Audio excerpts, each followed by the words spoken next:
All right, welcome back to OpenLine, talking about the transpotainment industry, talking about new regulations on pedal taverns and those kinds of things you see downtown. Emmit Martin is with us via Zoom. Now you've switched devices, and so you heard Mike's question. Mike had, and I'll go over some of the stuff here, but we'll start with the beginning of his question, where he was critical of what y'all do. Said he doesn't see the need for bicycling and drinking beer, and he wouldn't. Well, you heard what he said. So go ahead and take it from there. Yeah, Mike, thanks for your comments. What I was saying earlier is that I think it's unfortunate that a lot of people automatically assume that we're unsafe, because we are safe. We have a great safety record. My company alone does over 100,000 people a year, and we've never had an accident. I know the pedal tavern's never had an accident. The video that you were referring to, as far as the guy falling off the pedal tavern, that was a gentleman who was not on the bike. He was on the street.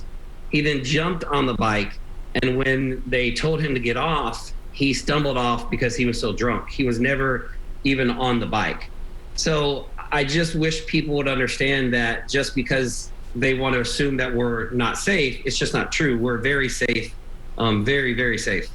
And as you said earlier, some of the other stuff, you feel like you've been lumped in with some of the things that aren't safe. There were some things happening down there that were not safe, and you feel like you were lumped in with that, and you've been penalized for that. Absolutely.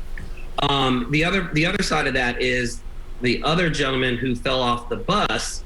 That was from a bus that had just started operating like a week or two earlier, and probably had no safety protocols, no rules, no anything.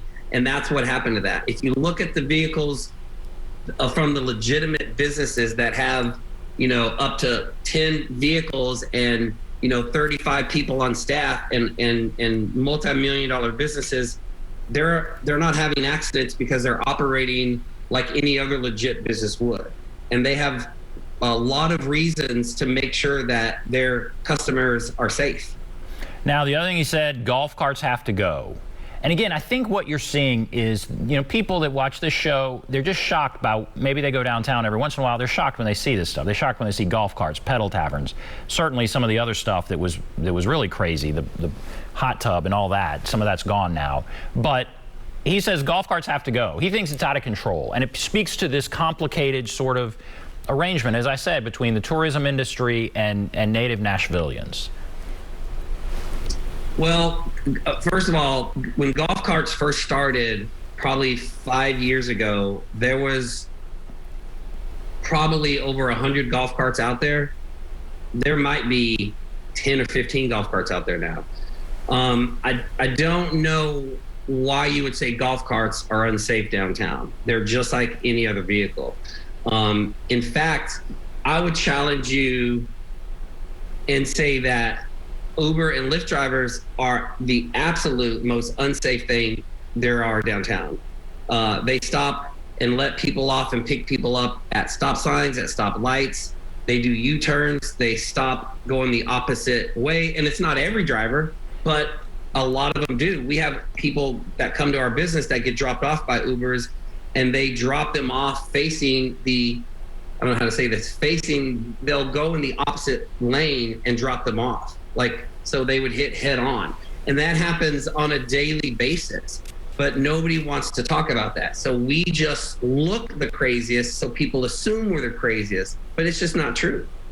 Okay, and then the last thing he said, we'll move on to the next caller. He theorized that Nashville is trying to be too corporate. He thinks corporate entities, if I understood his question, want to take over what it is you're doing. So maybe put you out of business if you're more of a small thing, then corporate big interests want to come in and take it over.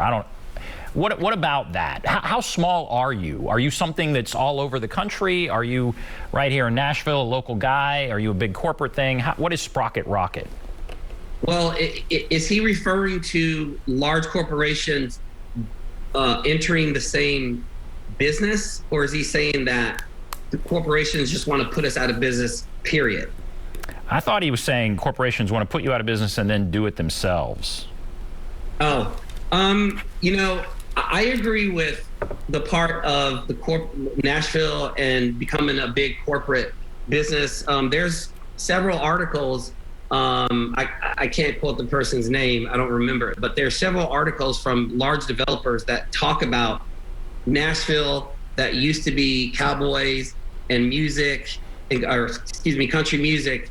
That's all going to the past, and that they want to see Nashville become less country music and less party and more like a sophisticated city, which is funny that was quoted in the Nashville Journal by a big developer. So I don't know. Part of me thinks that a lot of the corporations want to kill the heart of Nashville, and I think people should also be aware of that and watch for it. The other thing is the Visitors Convention Bureau produces some of the largest events in the world right here in Nashville. They push for Nashville to become this type of city. So yeah, sometimes it gets a little confusing with their messaging about wanting Nashville to be the party city, but then at the same time saying that they don't want us to be the party city. But I don't think you're going to put that back in the bottle. Nashville is what it is, and it's going to continue to grow, and it's a great city. All right, let's go to a bunch of calls here. Let's go to Ann. Hello, Ann. Good evening. First, let me say I live 10 minutes from downtown, and I generally choose not to go there. But I spent 10 weeks going back and forth to Vanderbilt Hospital, and therefore I didn't have a choice but to go through downtown on a daily basis. And at 10:30, 11 o'clock, you have delivery trucks that are already having a difficult time traversing the roads because of construction, which is at a boom right now in downtown Nashville. And you cannot go any direction without running into it. And the delivery system, which has been in the news for the last 10 or 15 years in downtown Nashville.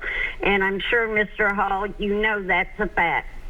Now you've got these party whatevers, and I do mean whatevers, and they're everywhere at 10:30, 11 o'clock in the morning, and they're around every corner. And no, they don't fall into your category as all safe, and you do have to watch for them, and you have to watch for the scooters, and you have to watch for the golf carts, and you have to watch for the construction, and you have to watch for the pedestrians, and you have to watch for the lane closures, and you have to watch for anything else that's going on downtown in a heavily congested area where you may not have any choice but to travel if you want to go somewhere such as Vanderbilt Hospital, where a highly intensive care patient may be laying, and you may not have a choice but to go through that downtown district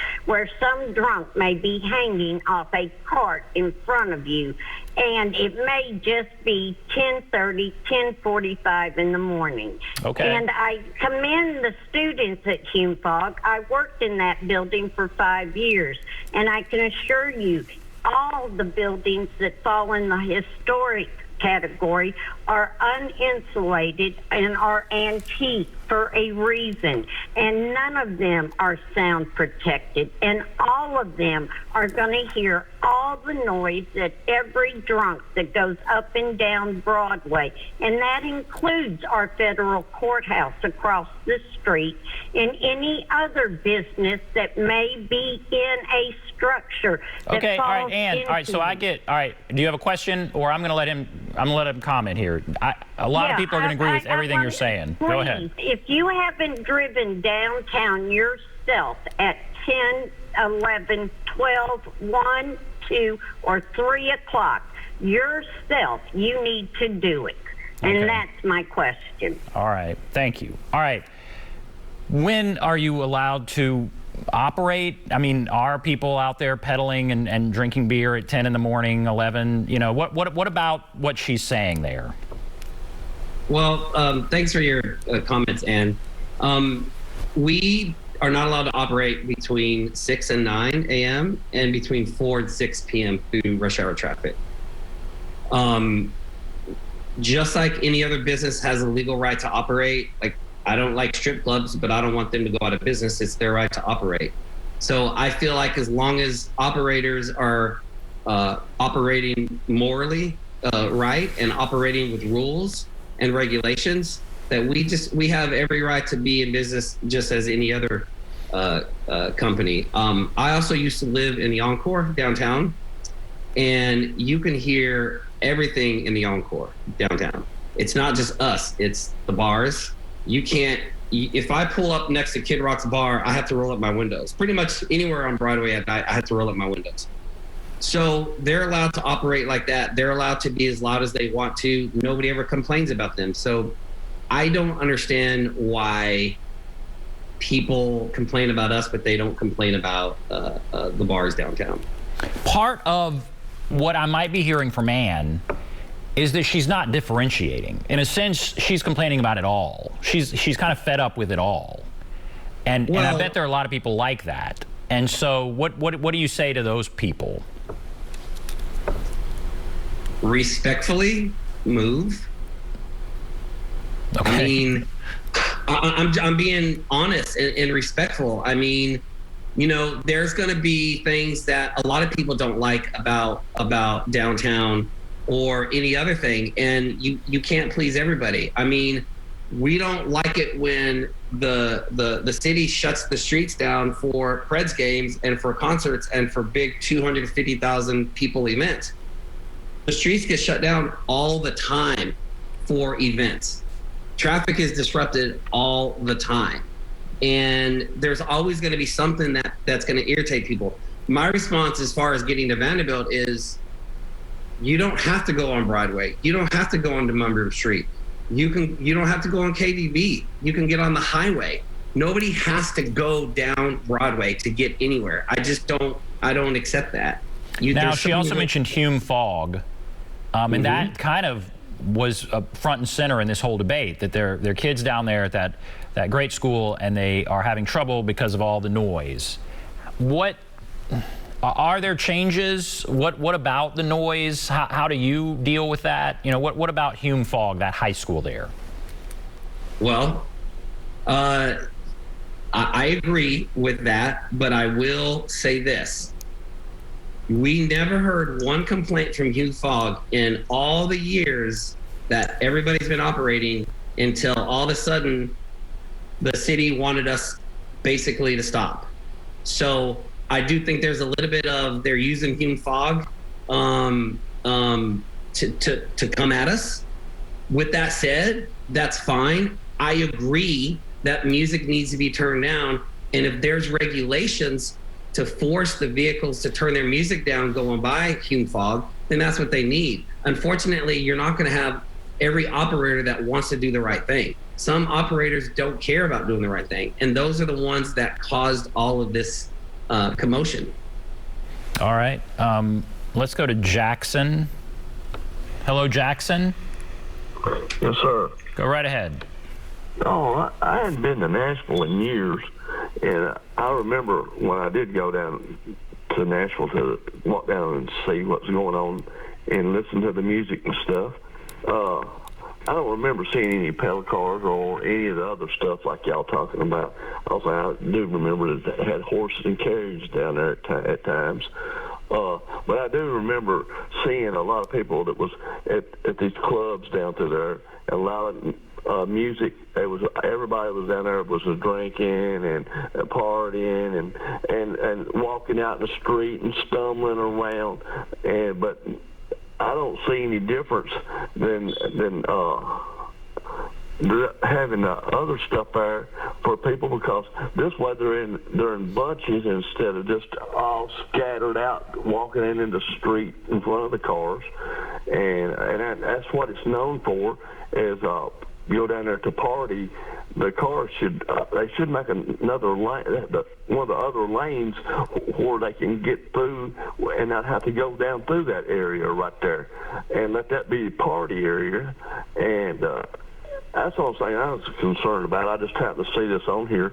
I don't know anything about it, but I just know that when I was there, I thought that everybody was just stumbling around. A lot of people, not everybody, but several people was just stumbling around, walking out in front of cars and stuff. And well, that would be that's somewhat accurate. All right, so you haven't seen it, you haven't been there in a long time. You think it's more the same, and it's nothing to be concerned about. But you haven't seen it, I guess, is what you're saying. I don't have to see, but I think it's nothing to be concerned about because that's what's there anyway. That's what's there anyway. Okay. All right. Do you want to quickly respond there? I'm not sure what he was really saying. I guess I'm not either, but I guess, all right, I'm glad you called in, Jackson. We have some other calls. Jackson is I take to say he hadn't seen him, but that's the way it was when he went a few years ago, and yeah, I guess I will say this. A lot of people that come on our vehicles, now that the bars are so crowded, they feel a lot safer on our vehicles because they're not in a very crowded bar. So people opt to do this even though they don't want to go to bars because they just feel it's safer. Let's go to Kenneth. Hello, Kenneth. Hello. Go right ahead, Kenneth. What's on your mind? I just have a question and a comment. The question is, do you have to sign a waiver to ride one of these? And if you do have to sign that waiver, does it deter you from reporting anything? Because I've actually seen a girl fall flat off of one of these pedal cars in the street. And I was wondering if she had to sign that waiver, does that stop her from doing anything about it? Okay, thank you. All right, what about those questions? Thanks, Kenneth, for your question. Absolutely, with our company and most companies, you are required to sign a waiver. You have to show your ID. If you don't sign a waiver, you do not participate on the ride. Anybody can sue anybody anytime they want to. So whether you sign a waiver or not doesn't stop you from suing a company. It might prevent you from winning your case, but but you can sue anybody for anything. And the waiver, his question was, would it prevent you from reporting something that you saw? There's nothing in the waiver that would prevent you from calling, if there were a problem, reporting some problem they saw, or is there? Well, I'm not sure I understand that question. I guess the way I take it, and I don't know that, I'm gonna interpret it this way. If I'm on a pedal tavern, I've signed a waiver, I see the pedal tavern misbehaving, can I call the police? Can I call anybody, the Transportation Licensing Commission? Can I report the problem that I've seen? Oh, absolutely, you should. Everybody should report anything that they see that is not right. Absolutely. Yeah, so nothing in the waiver would prevent that. All right, let's believe Ariel, is that right? Ariel? Hello, Ariel. Go right ahead. Hi. I was just going to make a comment. I'm just watching. Yes. I'm glad you're watching. Go right ahead. Make your comment. I was just watching it randomly. I actually previously lived on 2nd Avenue when the bomb happened, and they moved us to 5th Avenue right after on Broadway. And being from New Orleans, Nashville is my favorite city. This is where I came for a good time and have fun. And the Yoo-Hoo Girls are my, even on Sunday, are my alarm clock. I miss it. I think they should bring it back because being a young kid, a young adult, this is what you come for. You come for the fun. To take it away, you know what you're coming into. You're going to downtown Broadway. That's where the fun is, Okay, you don't want to see this go away. Oh, absolutely not. I moved down here back from New Orleans for a reason. From 3 years ago. It's a good time. You hear the Woohoo Girls who were having fun. So look out my window, which faces Bridgestone Arena. It's like you look at the party buses, it does not look like a party. It looks like no. You're losing money. All right, Ariel, thank you. Ariel. Any comment, or I go on to the next call? I mean, obviously, I appreciate her comment, and again, there's two sides to all of this, and there are people that love it and understand the value that it brings. And she's right. Again, you don't have to go downtown if you don't want to. Let's go to Terrence. Hello, Terrence. Yes. Go right ahead. Yes, I was calling about the party vehicles.